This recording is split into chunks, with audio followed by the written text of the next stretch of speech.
All right. As far as injuries go, Blake Bell has a hip flexor that happened in the game, and then Lucas still has a knee deal, and then Bucker has a sore ankle. So we let Reid kick today and do that and go with it. Other than that, we came out pretty good from the game. It was good to play in the game. We go in, we want to win the game. I mean, this is America, man. That's what we do, right?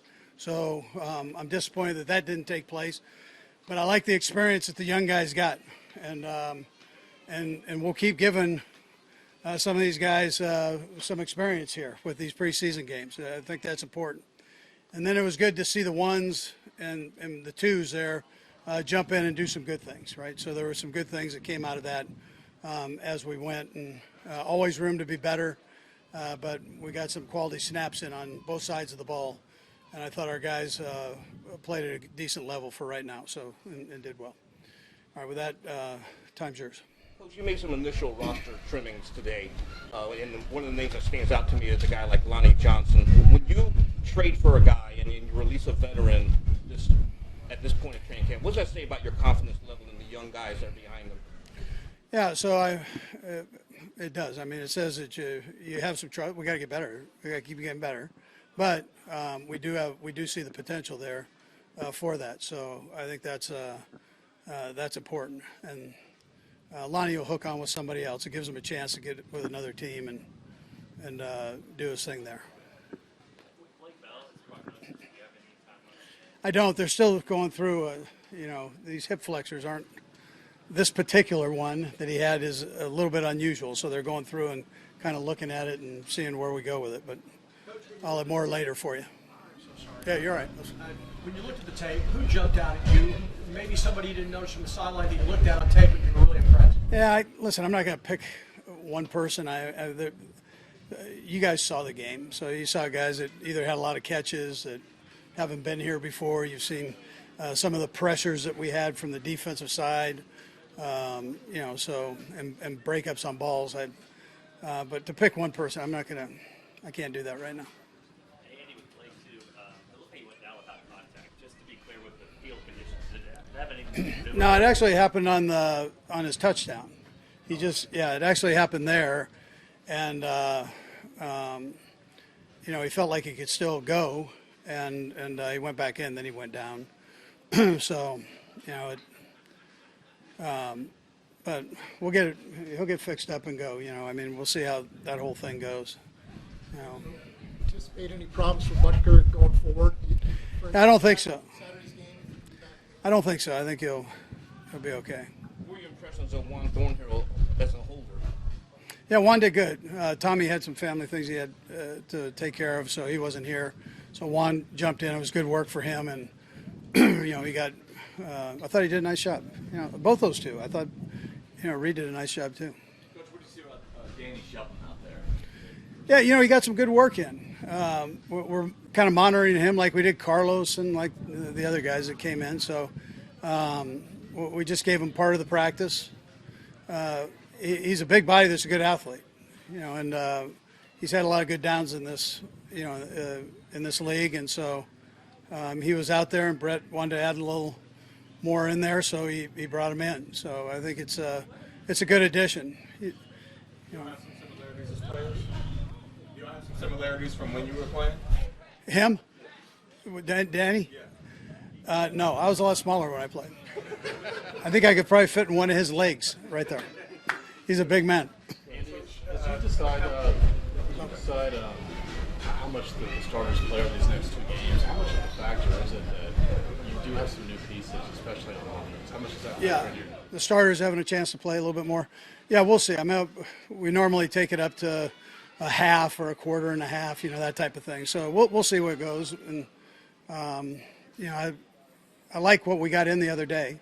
The O-line had a couple series, Pat had a series, Chad had a series, and I was comfortable with that. Competition at right tackle, how's that been? And Bernard specifically, how's he fit into that mix? Yeah, so I tell you, Andrew's probably, he's doing a nice job. So we're excited about him and the way he's playing. And then the other guys are are trying to chase him. So it's good competition, and we'll see how it all works out. But Andrew did a nice job for us last year when he had a chance, and he's done well for us now. So. Coach, have you seen Dries Fountain maybe take steps offensively from what you saw last year?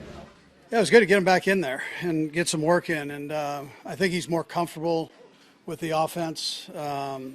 He's a tough kid. He had a couple nice grabs, so in traffic, and did a good job holding on to the ball. So just keep progressing, right? That's where we're at right now. We still have a few weeks here that we got to keep getting better with. Andy, what do you enjoy most about vanilla game planning for a preseason game? Yeah.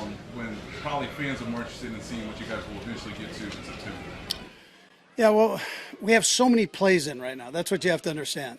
So we overload the guys with plays. I mean, we've had now 12 installs, right? So with 20 pass routes going in, and then 10 run plays going in, and so all of a sudden you have this whole big volume of plays. So what we try to do is cut it down. You can't feasibly use all of those and expect the guys to go out and execute in a game with that. So we cut it down so that they can actually go perform at a high level, and we can do better with what we showed the other night. And that was the thing with that third group and the fourth guys that came in. The execution there, they have to feel that urgency to knock that thing out and understand it and master it in the couple days that they have to review it. And so my thing is, why do I like it? Because you have an opportunity to see what their talents are. At the same time, they've got to be able to, in that 30 so seconds, figure out what the play is, get up and go, and perform it at a high level. Andy, Pacheco made a couple really nice catches, like over his head, his hand. I mean, did you guys know he had that kind of pass catching ability coming out, or has it been even more impressive than you expected? Well, we thought he had it, so you never know till you get him, right? But that one catch he had down on our sideline in the red zone, or took him into the red zone there. I thought that was it was a heck of a catch, and then it was a nice run after the catch. So, but we thought he could do it, and he's showing it out here. We just keep on going. Yeah. Coach, you talked about before seeing the young guys in preseason games, not making sure that the lights don't get too bright for them, specifically Pacheco, Moore, and also Karlaftis, even coming down to Pacheco wanting to wear the number 10. How do you know that these guys, that confidence is very high for these guys? Yeah, and they showed. I mean, the bright lights didn't get to them. I thought, the guys you just mentioned there, probably throw McDuffie in the mix too with that, right? So I mean, all those guys, I thought they handled it and were able to show. So that's a plus. And I don't know why they're so confident, but I'm glad they are, right? Veach did a good job with that. Can you tell the difference between guys that know that they're going to be here and then guys that are kind of like on that borderline? They all seem to be hungry, which I appreciate. And you better be with the competition. So if not, we'll remind you. So we'll give you an understanding there. Last two. Coach, I know the versatility for your offensive line is always important, especially in the back. Nick Allegretti, how's he look at the center? Does he look comfortable? And yeah. How hard is that snap with so many shotguns? Yeah, no, we're comfortable with him in there. And he can do the guard stuff. He's also that extra tight end position that we use him in and on goal line short yardage. But he's a real smart kid and can handle all that aptitude-wise. So he's got quite a bit on the plate. Last one.